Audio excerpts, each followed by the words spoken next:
بالفعل يعني تم توقيف الحافلات، كون أننا لاحظنا في المدة الأخيرة عدد كبير من الحافلات وصل إلى 5000 حافلة تقطع الحدود بين الجزائر وتونس، خاصة في شهر نوفمبر وديسمبر. الجزائريين ليس من عادتهم أنهم يسافروا بهذه الأرقام الكبيرة إلى تونس. وما لاحظناه وما لاحظه كذلك الإخوة في تونس، يعني نفس التقييم اللي درنا أنا في الجزائر داروه الإخوة في تونس. وأنتم تعلمون أنني كنت مرافقا للسيد الوزير الأول نهاية الأسبوع الماضي، وتم الحديث في هذا الباب هذا.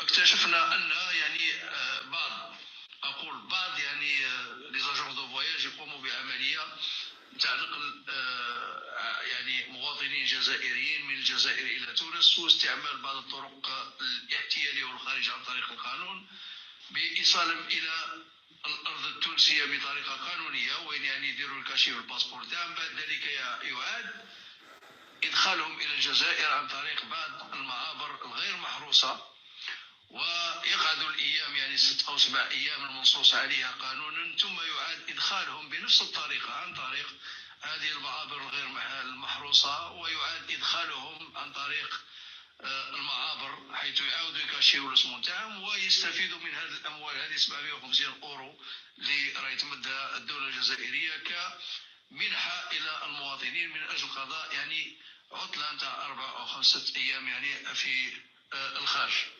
فلما شفنا هذه العملية هذه يعني قمنا بالعديد من العمليات نتاع مراقبة، من بينها يعني حتى نتأكد لأنه هذه المنحة هذه تمدد السيد رئيس الجمهورية كان أقرها من أجل التخفيف على العائلات والسماح للعائلات يعني الزوج والزوجة والأبناء باش يروحوا يجوزوا على الأقل يعني تقريبا مجموع ما يقارب لما تكون عائلة نتاع 4 أشخاص ما يقارب تقريبا 3000 أورو أكثر يعني. ما زال يتحدث، لكن كما سمعتوه في الحقيقة في مقاله يقول أكثر من 100,000 جزائري، ويقول 5000 حافلة.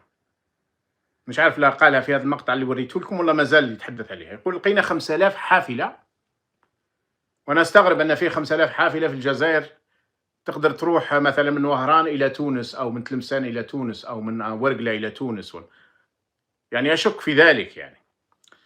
لكن قال 5000 حافلة تنقل في الجزائر. يقال باللي لقينا أكثر من 100,000 يحتال على قضية منحة. وكيف يحتالون على حساب هذا الفهم؟ قال لك أن هذه 5000 حافلة دخلتهم، حافلات تدخلهم، يطبعوا لهم الجمارك الجزائرية والتونسية باللي دخلوا، يعاودوا يخرجوهم من مسالك غير محروسة، طرقات غير محروسة،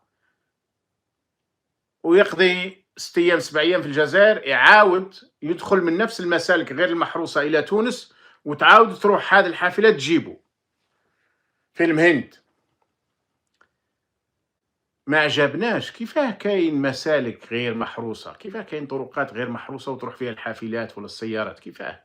هذه مشكلة كبيرة هذه. إذا كانت 100,000 جزائري معناها ممكن يجينا 1000 إسرائيلي ولا هندي ولا عسكري فرنساوي يدخل ويخرج من الجزائر، ما كاش مشكل، من طرقات غير محروسة وبالحافلات، حافلة كاملة كاين طرق غير محروسة. أنا نعرف هذاك الأماكن وكنت نعرفها مليح، وهذا في التسعينات كانوا مازالوا ما تجبروش كثير. والحقيقة أن سواء من جهة الشمال أو من جهة الجنوب طالب العربي إلى آخره، من جهة المدخل من جهة بسة أو من جهة الواد، أو كاين 3 4 مداخل، لا، من جهة عنابة أيضا الفوق، لا، هناك حراسة شديدة، وكل المداخل ما بين الجزائر وتونس محروسة حراسة شديدة، وموجود الدرك وموجود الجمارك وموجود الشرطة. ما كانش يعني، راه يقول في أكاذيب 100,000 احتالوا على المنحة و5000 حافلة. تاخذوا قرار. في الحقيقة هو المشكلة اللي راهي كاينة هي ما هي، وأنه الأموال اللي راهي في الخزينة راهي تنقص، مصروف أكثر من المدخول، والبترول سعره راهي يدور في الخمسينات، والجزائر مش تصدر الكمية اللي عندها، لأن تلاعبوا في قضية البترول وأفسدوه، ما ولاوش قادرين يصدروا الكمية المطلوبة.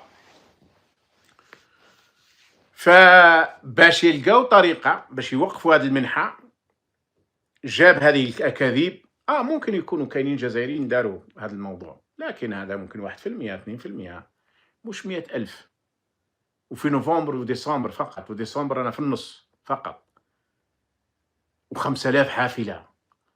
فالمهم جابوا سبب وخرجوا قانون عبر ما يسمى بالمديرية العامة للصرف ببنك الجزائر، مذكرة جديدة تعيد ضبط كيفية تسديد القيمة المقابلة بالدينار ولمبلغ الصرف إلى آخره. المهم هذا القانون فيه واحد 3 ولا 4 شروط بحيث أن الفقير ما يزيدش يديها، وحتى اللي هو في حالة متوسطة ولا ممكن ما يديهاش على حساب مدير البنك.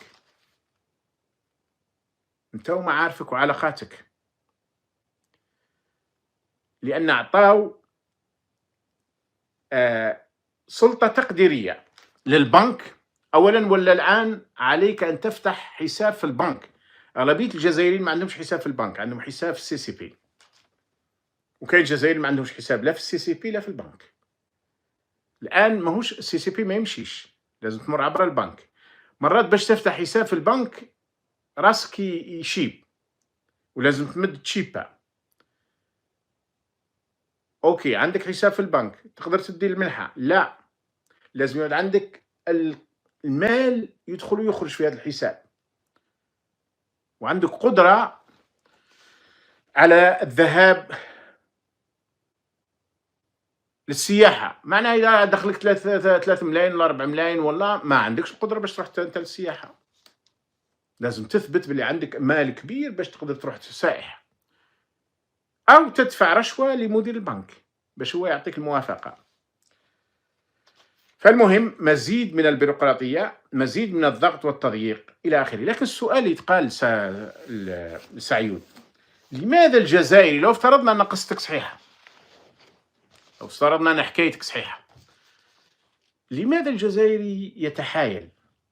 لماذا الجزائري يروح يحاول يشري 750 بسعر البنك وبعد يروح لتونس، ومن تونس يعاود يولي بطرق مش معروفة وياخذ هذه المخاطرة ويدخل الجزائر ويقعد فيها أيام، بعد يعاود يدخل بمخاطرة لتونس بطرق مش محروسة، وهو على باله ممكن يطلع عليه النار.